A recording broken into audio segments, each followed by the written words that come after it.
अस्सलाम वालेकुम नाज़रीन, मैं हूं आपका मेज़बान सुल्तान मिर्ज़ा। आप देख रहे हैं हमारा यूट्यूब चैनल 50 न्यूज़। नाज़रीन, आज हम बड़ी ख़बर आपको देने जा रहे हैं। जो महकमा हेल्थ जड़ांवाला के जो अफसरान हैं और जो सेंट्री इंस्पेक्टर है असलम और फ़ारूक, जिन्हें तारा और सितारा के नाम से आप जानते हैं, तो हम बड़ी ख़बर इनके मुतल्लक़ आपको देने जा रहे हैं। तो ख़बर ये है कि जो जड़ांवाला के एक रिहायशी है रियाज नामी शख्स, उसने लाहौर हाई कोर्ट में DDHO जड़ांवाला अली मोहम्मद चिश्ती और इसके साथ जो ड्रग इंस्पेक्टर ज़ीशान है, इसके ख़िलाफ़ और इनके साथ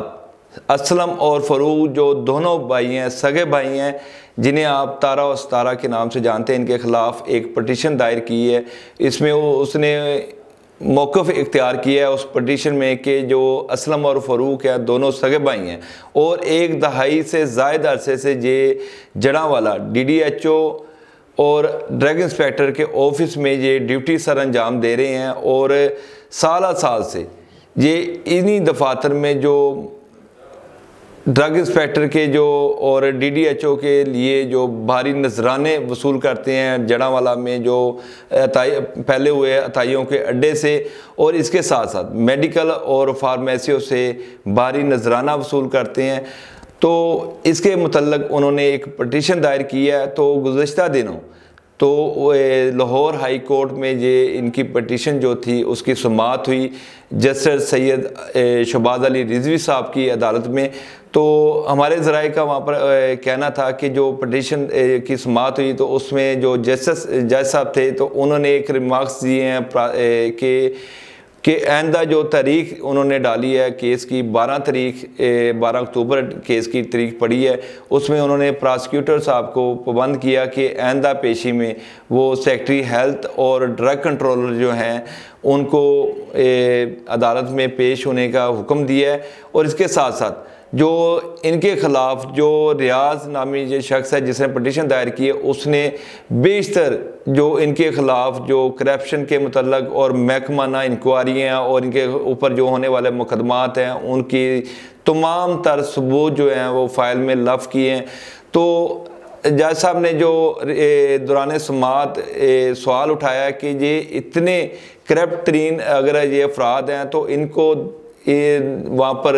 ड्यूटी कैसे ये वहाँ उस सीट पर काम कर रहे हैं, तो इनको रोका क्यों नहीं जा रहा। तो इस पे उन्होंने प्रोसिक्यूटर से, ज़राए का कहना है कि प्रोसिक्यूटर से ये कहा कि ये जो तारीख 12 अक्टूबर अदालत की तरफ से दी गई है तो इसमें जो सेक्रेटरी हेल्थ है और इसके साथ ड्रग कंट्रोलर हैं उनको इनकी प्रोग्रेस रिपोर्ट और तमाम तर जो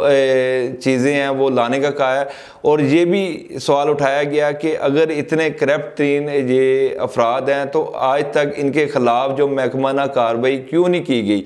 तो नाज़रीन, आज आपको बताने का मकसद ये था कि जो इनके ख़िलाफ़ जो जड़ांवाला का ही रिहायशी है रियाज नामी शख्स है, तो उसने लाहौर हाई कोर्ट में पटिशन दायर की थी। तो उसमें बड़ी जो हमें ख़बर नज़र आ रही है कि आने वाले दिनों में कि अदालत की तरफ से, क्योंकि महकमा जो इनके अफसरान हैं बाला हैं वो तो इनके आगे बेबस नज़र आ रहे हैं, क्योंकि रोज़मर्रा अखबारों में शायद सुर्खियों की ज़ीनत बने इनकी करप्शन के चर्चे हुए, इनके ख़िलाफ़ दरख्वास्तें गुजारी गई, लेकिन आज तक इनके ख़िलाफ़ किसी भी अफसर ने इनके ख़िलाफ़ कार्रवाई नहीं की महकमाना तौर पर। तो लेकिन जो रियाज नामी शख्स ने जो पटिशन दायर की है इनके ख़िलाफ़, इनकी करप्शन के ख़िलाफ़ और इनकी नाइंसाफ़ियों के ख़िलाफ़, तो उस पर जो अदालत की समाअत हुई है तो और जो समाअत होने जा रही है 12 अक्टूबर को, तो हमें उम्मीद है कि अदालत की तरफ से इनके ख़िलाफ़ बड़ा ही फ़ैसला होने जा रहा है। तो उम्मीद करते हैं कि जो 12 अक्टूबर को इनके ख़िलाफ़ बड़ा फ़ैसला होगा। तो जो इनकी गुज़श्ता दिन जो तारीख समाअत हुई है वो हमने शेयर की, और इसके साथ साथ हम एक और चीज़ आपको बताते हैं कि ड्रग इंस्पेक्टर की हरदर्मी देखिए कि जो इसने जो चंद दिन पहले वहाँ पर 40 मोड़ जड़ांवाला का वाक़या, वहाँ पर एक पाक केयर हेल्थ फार्मेसी जो है उसको सील किया था। तो उसके जो प्रोपराइटर ने ड्रग कोर्ट से डी सील के आर्डर लिए हैं। तो अभी तक इतना कुछ होने के बावजूद तो ड्रग इंस्पेक्टर की तरफ से जब वो आर्डर लेके गया कि मेरे जो फार्मेसी है वो डी सील के आर्डर मुझे मिल गए हैं, मेरी फार्मेसी को डी सील किया जाए, तो ऊपर से जो ड्रग इंस्पेक्टर था तो उसने मुतालबा किया, एक तो वो उसने बारी नजराने का मुतालबा किया और उसके साथ साथ दूसरा मुतालबा उसका ये था कि जो मेडिसिन इसने चुराई थी, क्योंकि उसने पटिशन में भी ये चीज़ लिखी है कि जब ड्रग इंस्पेक्टर ने मेरी फार्मेसी को सील किया तो भारी कीमती जो हज़ारों रुपए मालियत की जो मेरी मेडिसिन पड़ी थी फार्मेसी में उसको साथ उठा के ले गया है। तो उसने कहा कि एक आप मुझे बयान अल्फ़ी दें कि मैंने तमाम जो मैंने मेडिसिन वहाँ से चुराई थी वो आपने क्लियर कर ली है, वो आपने वसूल कर ली है। तो लेकिन उसने साफ इनकार किया कि ना ही मैं आपको बारी नजराना मैं दूंगा और ना ही मैं जो मेरी मेडिसिन आपने चुराई है हज़ारों रुपये मालियत की तो उसको मैं लिखूंगा, क्योंकि आपने मुझे मेडिसिन दी ही नहीं, क्योंकि अभी तक वो तमाम मेडिसिन आपके पास है। तो नाज़रीन 2 दिन हो गए हैं उसे भी ड्रग इंस्पेक्टर ज़ीशान के दफ्तर के चक्कर लगाते हुए कि वो अभी तक सिर्फ अपनी ही ज़िद पे लगा हुआ है ड्रग इंस्पेक्टर के मुझे बारी नजराना दो और जो मैंने आपकी मेडिसिन चुराई थी वो आपने वसूल कर लिया है, मुझे ये लिख के दो ताकि मैं जो है वो अपने आप को क्लियर कर सकूं। तो इसका फार्मेसी का जो प्रोप्राइटर है उसने साफ इनकारी किया, हमारी उससे बात हुई है, उसने कहा जी मैंने साफ इनकार कर दिया है, मैं पहले ही बड़ा जुल्म बर्दाश्त कर चुका हूँ कि मेरी जो फार्मेसी थी उसको गैर कानूनी तरीके से मेरी फार्मेसी को सील लगाई गई और मुझे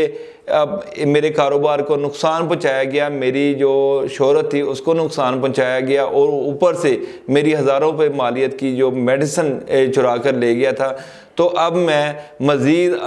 आपको जो है उसको ड्रग इंस्पेक्टर को मैं ना ही भारी नजराना दूंगा और जो मेरी चुराई हुई मेडिसिन है तो मैं कैसे उसको लेके दूं कि मेरी मेडिसिन मैंने वसूल कर ली है। तो नाज़रीन ये एक तरफ तो हमने आपको बड़ी खबर का बताया कि जो पटिशन दायर की हुई है उसकी जो समाअत हुई है उसका हाल हवाला हमने बताया और उम्मीद करते हैं कि जो 12 अक्टूबर को इनके ख़िलाफ़ ज़रूर अदालत जो है बड़ा आर्डर जारी करेगी। इसके साथ साथ जो उसके बाद जो अभी जो रिसेंटली जो पाक केयर फार्मेसी के प्रोप्राइटर के साथ अभी भी उससे बारी नजराने की डिमांड की जा रही है कि मैं तब आपकी फार्मेसी को सील ओपन करूंगा जब मुझे आप बारी नजराना दोगे। और नाज़रीन ये इतने बेहिस और नाडर हो चुके हैं कि इन्हें किसी की परवाह ही नहीं है कि किसी के कारोबार को ऐसे बारी नजराने की डिमांड जो ना पूरी करने पर उसको सील जो लगाई है उनकी उसकी शोहरत और उसकी जो कारोबार नुकसान हुआ है इसकी इनकी परवाह नहीं है। और इसके साथ साथ जो अवाम है जो रोज़ जो गैर मेयारी अद्वियात के इस्तेमाल से जो अपाहज हो रही है, ज़िंदगी की बाजियाँ आ रही हैं। और इसके साथ साथ एक तो जो फार्मेसी सील गई है उसके हमने नुकसान की बात की, दूसरा जो अवाम का नुकसान हो रहा है तहसील जड़ांवाला की अवाम का कि वो गैर मेयारी अद्वियात उनको दी जा रही है। उसके साथ साथ जो जड़ांवाला में फैले हुए जो अताइयों के अड्डे हैं वहाँ से जो मासूम और जो हमारी जो अवाम है तो उसको वहाँ पर अपाज किया जा रहा है, उसके साथ जुल्म ज़्यादती की जा रही है। तो ये इन्हीं की सरबराही में ये सब कुछ हो रहा है। तो अब देखते हैं कि उम्मीद है कि जो हमारी अदालत है वो इनके ख़िलाफ़ ज़रूर कार्रवाई करेगी। और इसी के साथ ही नाज़रीन अपने मेज़बान सुल्तान मिर्ज़ा और हमारी टीम को इजाज़त दीजिए। अल्लाह हाफ़िज़। पाकिस्तान जिंदाबाद।